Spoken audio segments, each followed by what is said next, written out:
दहीबरा प्रेमी निश्चय गोटे खुशी खबर हो पारे। कटकर दहीबरा आलुदम को जीआई टैग मिल कि एने विधानसभा प्रश्न कर कटक बारबाटी विधायिका सोफिया फिरदौस।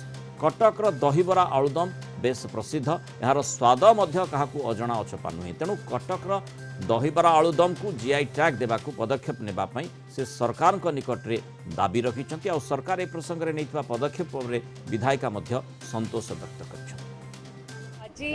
उत्तर करी मंत्री को कि दहीबरा आलुदम एटा प्रत्येक कटकवासी गोटे भावना, आमर संस्कृत आमर गर्व, या जीआई टैग पाई सबु प्रयास निया जाओ बोली मु आज प्रश्नटा करी। उत्तर मध्य भल आसी कि तार गोटे प्रोसीजर अच्छी, से प्रोसीजर रे से माने भी एजेंसी कंसल्टेंट गुड़ाक को हायर करुछंती जो माने साहाय्य करि परिबे दहीबरा आलुदम पूरा डिटेलिंग फिल करिकी ताको आमे जीआई टैग पाई निश्चय बहुत जल्दी अप्लाई करिवो। आ जेहेतु एटा गोटे आमर गर्व गौरव, आमर संस्कृति परंपरा, तो यार रक्षा करिवो आम समस्तंकर कर्तव्य। आमे आशा करुछु आगामी दिन में निश्चय आमे सब पदक्षेप नबु ताकि दहीबरा आलुदम रे जीआई टैग आमे पाई परिबो। तेणु जो दहीबरा कथा कहुच्छी, जो मैंने दहीबरा प्रेमी रही साधारण भाव में प्रत्येक ओडिया दहीबरा को भल पाती, तेणु दहीबरा विशेषकर कटक दहीबरा आलुदम को जब जीआई टैग मिलूँ ये सब ओडिया गोटे गर्वर विषय वस्तु है। अधिक आलोचना करने वरिष्ठ साहित्यिक तथा गवेषक असित महांती आम सहित जोड़ी। असित बाबू स्वागत करवा आलोचना को। पूर्वर रसगोला को जीआई टैग मान्यता पछरे आपणकर बलिष्ठ हाथ रही। एथर जो माने कटक दहीबरा कथा कहुच्छी, आमे जमती देखीचे भारतर विभिन्न स्थान रे दहीबरा जो मिले ताकू किए दही भल्ले किए दही बड़ा, आउ विशेषकर ओडिशा रे मध्य विभिन्न प्रांत रे भिन्न भिन्न प्रकार दहीबरा देखा मिलता है। ता भितर कटक दहीबरार स्वतंत्र निश्चय रही। केवल कटकिया को यह गर्वित करेनि बोली कहजिबनी, बरम कहजिब सामग्रिक भाव में प्रत्येक ओडियांकर आकर्षण कटक दहीबरा प्रति रही। ताकू जीआई टैग मिलवा नहीं आपणकर कौन जुक्ति रहिबो? शुणु, केवल दहीबार को नहीं ओडिशार बहुत जिनस को जीआई टैग मिलवार आवश्यकता अच्छी, किंतु दुखर विषय जो पूर्ववर्ती सरकार थिले सी बाबद प्राय किसी ध्यान देले नहीं।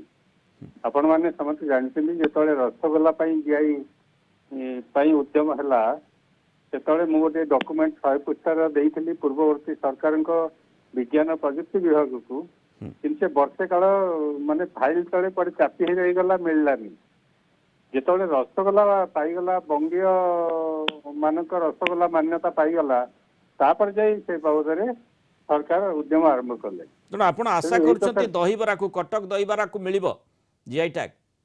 सोफिया को नुआ विधायिका सोफिया को निश्चित भाव में आम धन्यवाद जनवा से प्रसंग विधानसभा उठाई से कटकर झी, तेणु कटकर अस्मिता से स्वर उठेबा निश्चित भाव अभिनंदनीय, किंतु ए बाबद आम समस्त उद्यम आवश्यकता रही।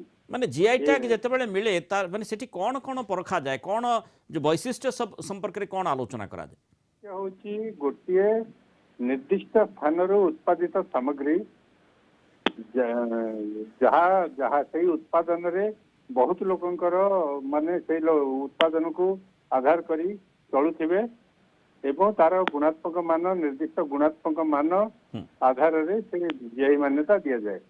तार गोटे प्रलम्बमान बा अतीत इतिहास थिबो एवं सेई नारे पूर्वरु अन्य कोनोसी उत्पाद नथिबो, सेई नारे आउ केई माने सेई परि समतुल्य सामग्री नथिबो। ताले कटक दहीबरा निश्चय सेठी रे आगरे रहउची। तबरे कटकर इतिहास सहित दहीबरा आलुदम खाली दहीबरा नहीं दहीबरा आलुदम जड़ित तेणु मान्यता विधिवत भाव। तेणु आशा निश्चय रही जड़े ओडिया हिसाब से समस्ते चाहिए जे कटक दहीबरा को जीआई टैग मिलू। पूर्वर रसगोला को मिल सारी ओडिशार जो रसगोला आम गोटे गौरव कथा थिला। तेणु कटक दहीबरा आलुदम को जदि जीआई टैग मिलूँ ये केवल कटकिया नुहति समग्र ओडिशावासी ये गोटे गर्वर विषय वस्तु है। निश्चय से दिगरे प्रयास होवार आवश्यकता रही। बहुत धन्यवाद श्रीयुक्त असित महांती आलोचना आम सहित मतामत।